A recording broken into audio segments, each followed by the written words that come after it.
नमस्कार बना हुआ है, उनसे चर्चा करेंगे क्योंकि पानीपत में कितना विकास हुआ है, खासकर पानीपत के ग्रामीण अंचल में कितना विकास हुआ है, वहां की जो एमएलए है उनका जो रोड मैप है वो क्या कुछ है और आगे वो किस तरीके से विकास करने वाले हैं, इसी पर अभी हम चर्चा करेंगे।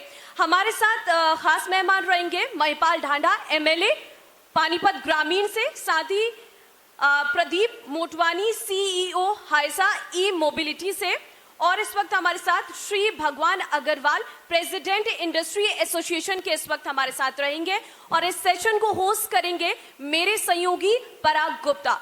आप सभी से रिक्वेस्ट करूंगी कि मंच पर आए और तालियों से सभी का स्वागत करें। आप सभी से रिक्वेस्ट करूंगी।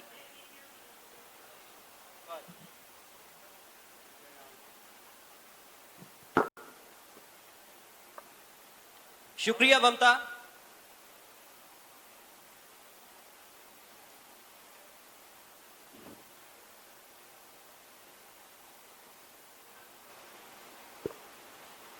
तो इस सेशन में हम बात करेंगे चुनौती और समाधान की। पानीपत में क्या कुछ चुनौतियां हैं, उद्योग जगत में या बाकी क्षेत्र में कितना विकास अब तक हुआ, विधायक जी ने कितना विकास किया, इसको भी समझने की कोशिश करेंगे और जो चुनौतियां इस वक्त पानीपत में हैं उनका समाधान क्या कुछ हो सकता है ये भी जानने की कोशिश करेंगे। तो चलिए शुरुआत करते हैं सत्र की, और सबसे पहले हमारी खास मेहमान महिपाल ढांडा जी से ही मैं शुरुआत करना चाहूंगा। विधायक जी, चुनौतियां और समाधान पर हम चर्चा करें, लेकिन उससे पहले पानीपत की जनता का ये जानना बहुत जरूरी है कि आप चूंकि 2 बार से विधायक हैं और अब तक आपने अपने पहले कार्यकाल से लेकर अब के कार्यकाल में अब तक कितना काम किया और उस काम से आप कितना संतुष्ट हैं। विधायक जी। जब हम लोग विधायक बने तब चुनौतियों के अलावा दूसरी कोई चीज हमारे सामने थी ही नहीं। लोग नरक में जी रहे थे। अगर किसी से जाके पूछे कि 8 साल पहले आपका जो औद्योगिक सेक्टरों की बात करें तो उसकी हालात क्या थी, पानीपत की कॉलोनीज की हालात क्या थी, पानीपत के गांव की हालात क्या थी, रोड की हालात क्या थी, इतनी बड़ी चुनौती, उस चुनौती को हमने जनता जनार्दन के आशीर्वाद से बहुत हद तक दूर किया जी। जैसे ये कॉलोनियां अनअप्रूव्ड थी, 80 कॉलोनियां, कोई उसको अप्रूव करने के लिए तैयार ही नहीं था जी। बरसों बरसों तक बहुत सारे विधायक बने, बहुत सरकारें बनी, नहीं करा पाए। बड़ी टेक्निकल अड़चनें उसके सामने आती थी। हमने लगातार उन टेक्निकल अड़चनों को दूर कराया और दूर कराकर अपनी सारी कॉलोनियों को वैध कराया। वैध कराने के बाद हजारों हजार गलियां, जिसमें 7-7, 8-8 फीट तक का भरत भी भरा गया, जहां कीचड़ के अलावा और कुछ था ही नहीं, लोग रह ही नहीं सकते थे, पीने के पानी की समस्या अलग से थी, चलने के लिए रास्ता नहीं था। आज मैं दावे के साथ कहता हूं कि 98% तक हमने सारी की सारी सड़कों का निर्माण भी कराया पिछली टर्म में ही। और उसके साथ ही इस बार आगामी हमने जो प्रोग्राम शुरू किया उसमें हमने कहा जब हमारा इलाका म्युनिसिपैलिटी के अंदर आया है तो क्यों ना इसमें मूलभूत सुविधाएं उन लोगों को मिले। तो उन मूलभूत सुविधाओं के लिए हमने उन तमाम कॉलोनीज के अंदर आज सीवर भी और पीने के पानी की पाइपलाइन, ये सब का काम बहुत तेजी से प्रगति पर चला हुआ है। काफी हद तक काम पूरा हुआ है। मुझे लगता है कि अगर हम लोग सारे काम को ओके कर लेंगे। ऐसे तो मैं गिनाऊंगा तो बहुत सारी समस्याएं थी, वो समस्याएं थी उनका समाधान। आप समस्या पूछ रहे हैं तभी तो फिर मैं और बोलता जाऊं या अभी आगे बढ़ते हैं और कंवर सिंह चोकर साहब से अब थोड़ा समझने की कोशिश करेंगे। चोकर साहब हमारे साथ मौजूद हैं? चलिए माफ करेगा, अभी चोकर साहब शायद हमारे साथ मौजूद नहीं है। आगे बढ़ते हुए प्रदीप मोटवानी जी का मैं जिक्र करूंगा। प्रदीप जी, चूंकि बहुत ज्यादा चुनौतियां उद्योग जगत में नजर आती हैं, कितनी उम्मीदें आप और आगे के लिए कर रहे हैं और अब तक जो सुविधाएं मिल पाई हैं उद्योगपतियों को उससे कितना संतुष्ट हैं? सर माइक उठा लीजिए। उद्योग जगत को सरकार से काफी उम्मीदें हैं। जो सरकार बखूबी भारत सरकार उसे निभा रही है जी। हम हरियाणा सरकार से गुजारिश करेंगे कि इंडस्ट्री को और बढ़ावा दिया जाए और खास करके ये प्रदूषण जो होता है उसके ऊपर कुछ किया जाए। हमारी कंपनी हयासा ई मोबिलिटी इस क्षेत्र में काफ़ी कुछ कर रही है जी। और हम ये बताना चाहेंगे कि जो पेट्रोल के बढ़ते दाम है, पेट्रोल से जो प्रदूषण होता है, इलेक्ट्रिक व्हीकल से वो नहीं होता। और आम आदमी, कॉमन मैन जिसे कहा जाता है, उसके बजट में भी ये बहुत मदद करता है। 15 से 20 पैसा पर किलोमीटर पे ये गाड़ियां चलती है। तो मैं हरियाणा सरकार से गुजारिश करता हूँ कि ईवी के लिए कोई स्पेशल पॉलिसी लाई जाए जिससे सब लोगों को मदद मिले ये गाड़ियां लेने में। जी। अभी चूंकि कोविड काल में बहुत सारी दिक्कतें आई थी, रूस और यूक्रेन के युद्ध की वजह से विधायक जी काफी सारी मुसीबतें उद्योगपतियों के सामने आई। कहा यह गया कि दरअसल जो निर्यात है वो रुक गया है, काफी सारी जो इकाइयां हैं वो बंद हो चुकी हैं, जो रोजाना काम करने वाले मजदूर हैं वो पलायन करने को मजबूर हैं, उनको रोजगार नहीं मिल पा रहा है। तो कैसे आप इस दिशा में और आगे कार्य कर रहे हैं और कैसे और विकास की गति उद्योगपतियों के लिए कम से कम आगे बढ़े? देखिए, एक बात समझिए, कोरोना काल आया, ये एक वैश्विक महामारी थी। इस वैश्विक महामारी में पूरी दुनिया इसमें इसकी चपेट में आई। अभी युद्ध भी हुआ है। इस युद्ध के कारण भी जब भी कभी असर पड़ता है तो किसी भी देश की आर्थिक अर्थव्यवस्था डगमगा जाती है। जी। जब आर्थिक अर्थव्यवस्था डगमगाती है तो कहीं ना कहीं किसी न किसी सेक्टर पर इसका जबरदस्त प्रभाव पड़ता है। इस बात को कोई डिनाई नहीं कर सकता कि आर्थिक जगत में जो हमारी इंडस्ट्री है उस पर उसका असर ना पड़ा हो। मगर मैं इसमें एक बात ये जोड़ के कहना चाहता हूं कि अगर आप पूरी दुनिया के रिकॉर्ड को उठा, भारत इसमें सबसे कम प्रभावित होने वाला देश है, सबसे कम प्रभावित होने वाला। इस सारे में मैं अपने उद्योगपतियों को बहुत धन्यवाद करूंगा। उन्होंने जैसा आपने कहा कि लेबर पलायन कर रही है, ऐसा नहीं है। यहाँ इंडस्ट्री के लोग बैठे हैं, ये ठीक है कि काम कभी तेज हो जाता है, काम कभी कम हो जाता है। उस कम और तेजी के हिसाब से जैसा इंडस्ट्री के लोगों को सुविधा अनुसार लगता है उसके हिसाब से वो रोजगार देने में पूरी तरह से सक्षम हैं। पानीपत से कोई बहुत बड़ी संख्या में पलायन हुआ हो ऐसा नहीं है। हमारे उद्योगपतियों ने अपने खर्च पर, अपने पैसे से, अपनी लेबर को उनका पेट भरने का काम किया है। उनको बैठे बैठे भी, उनको अगर काम भी नहीं है तो भी उनको किसी प्रकार का नुकसान ना हो, इसकी उन्होंने मानवीय आधार के ऊपर मैं कहूँगा कि उन्होंने उनकी सेवा की है। इसलिए पानीपत के उद्योगपतियों का भी मैं स्वागत करता हूँ, अभिनंदन भी करता हूँ कि इस प्रकार की अगर कभी चुनौतियां, चैलेंज सामने आते हैं तो वो उसको बखूबी निभाने के लिए तैयार भी है और निभाया भी है और उन करके दिखाया भी है। ठीक है। एक बात प्रदीप जी ने अभी ईवी के बारे में को एक अच्छी, इसके लिए पिछली प्लान ऐसी बात हम लोगों ने कोरोना काल के तुरंत बाद ईवी को लेके एक सेमिनार आयोजित हुआ था। अभी हमारे पास ईवी का इतना बड़ा स्ट्रक्चर नहीं है कि हम लोग एकदम धड़ेले से सारी चीजों को उतार लें। कंपनी जब भी लगी हुई है तो उस काम पर बहुत तेजी के साथ काम कर रही है।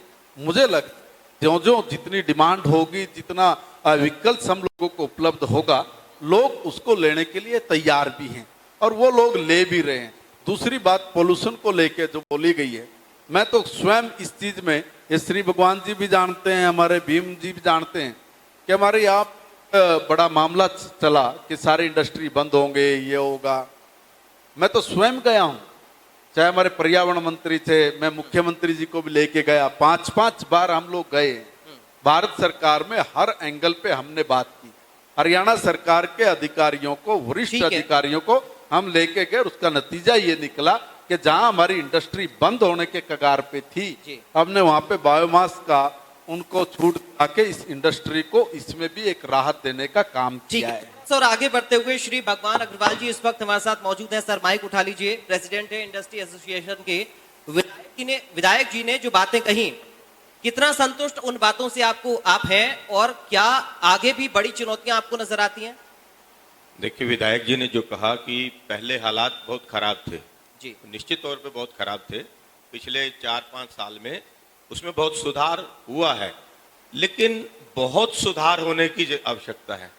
वो ऊंट में के मुंह में जीरा कहते हैं ना, उस तरह का सुधार हुआ है। जी पानीपत न केवल इंडस्ट्री का इंफ्रास्ट्रक्चर तो है ही बहुत पुअर, जो कि सबसे ज्यादा बढ़िया चाहिए इंडस्ट्री को, सबसे पहले इंफ्रास्ट्रक्चर चाहिए।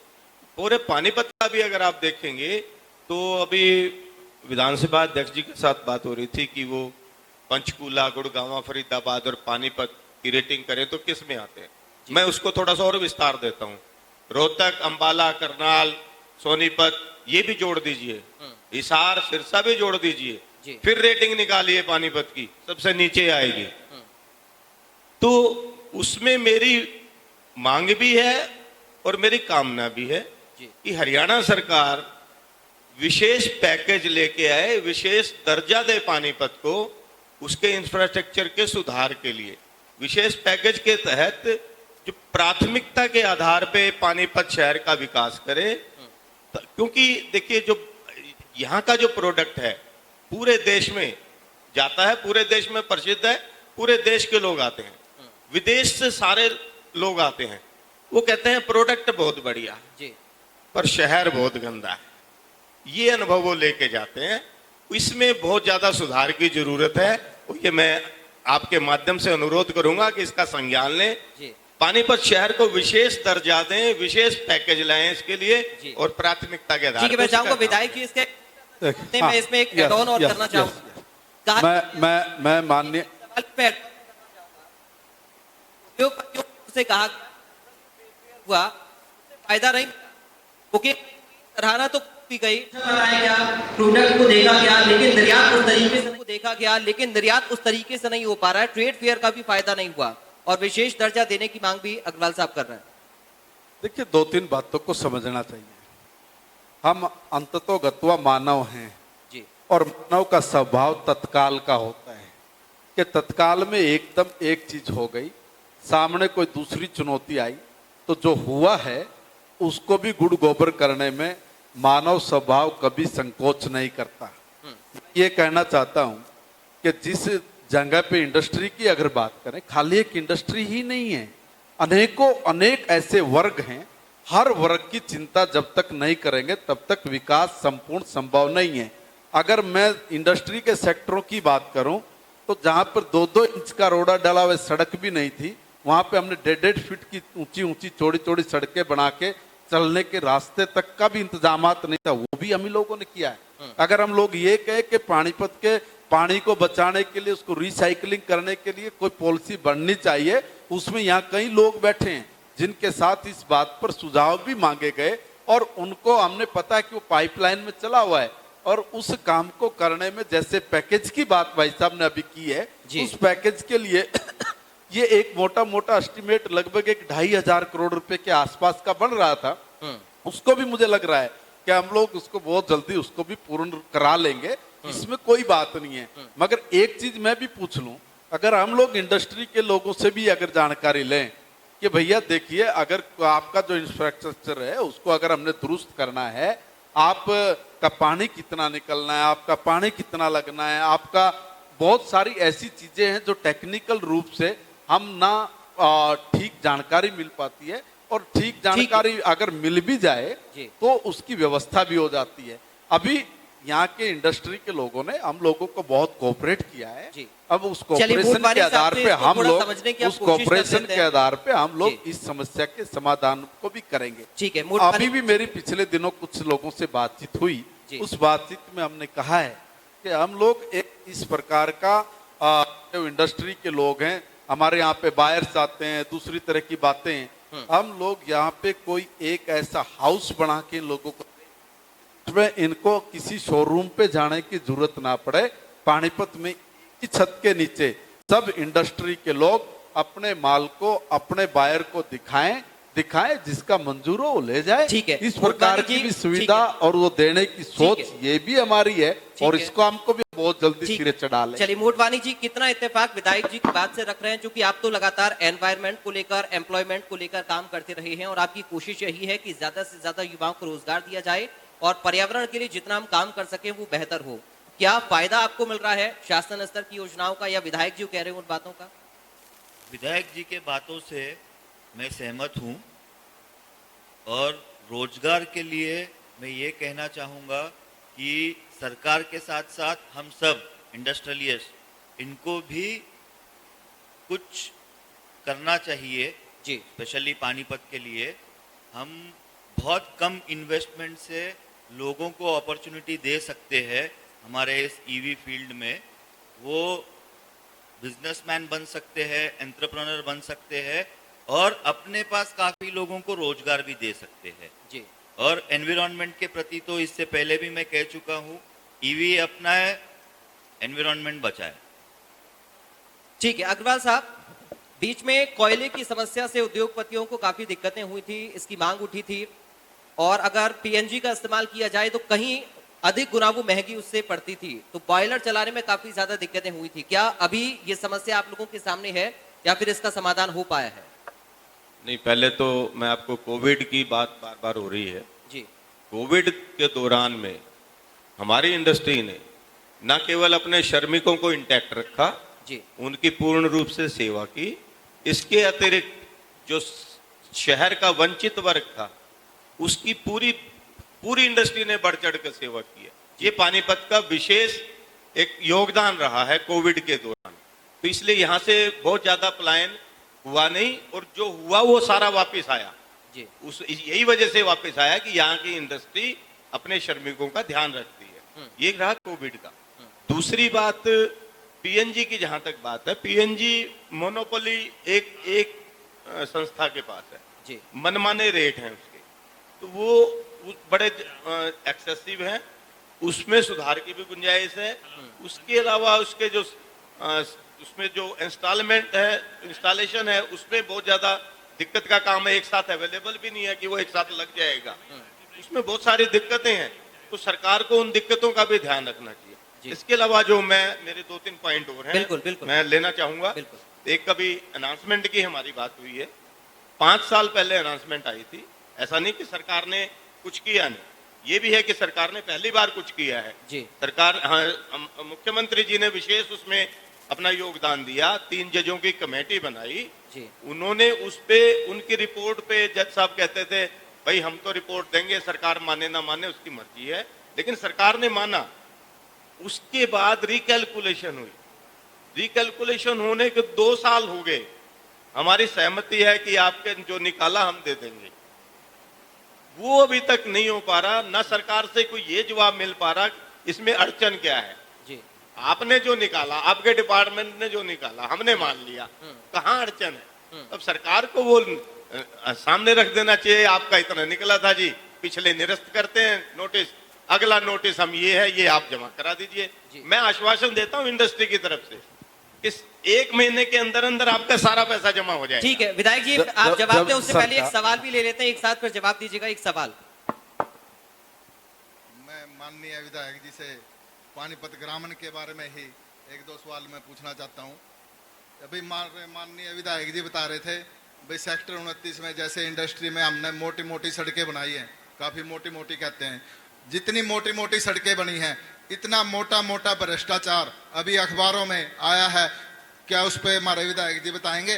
भाई जो हमारा टेंडर था एक, जैसे 72 लाख रुपये का कुछ ऐसा था, तो उसमें जो वो सड़कें आगे बननी थी वो 2.5 करोड़ तक की सड़कें बननी है। क्या ऐसे भ्रष्टाचार को विधायक जी मानेंगे? हो रहा है नहीं हो रहा? नंबर 2, जो हमारा ये अपना खादी आश्रम है, और खादी आश्रम से बसंत कुंज का एक मेन रोड है, वहाँ पे 2020-21 में 45 लाख के 2 टेंडर लगे, उनका काम हो गया, उनकी पेमेंट होगी, और वहाँ पे एक ईंट भी नहीं लगी। क्या माननीय विधायक जी ये बताएंगे?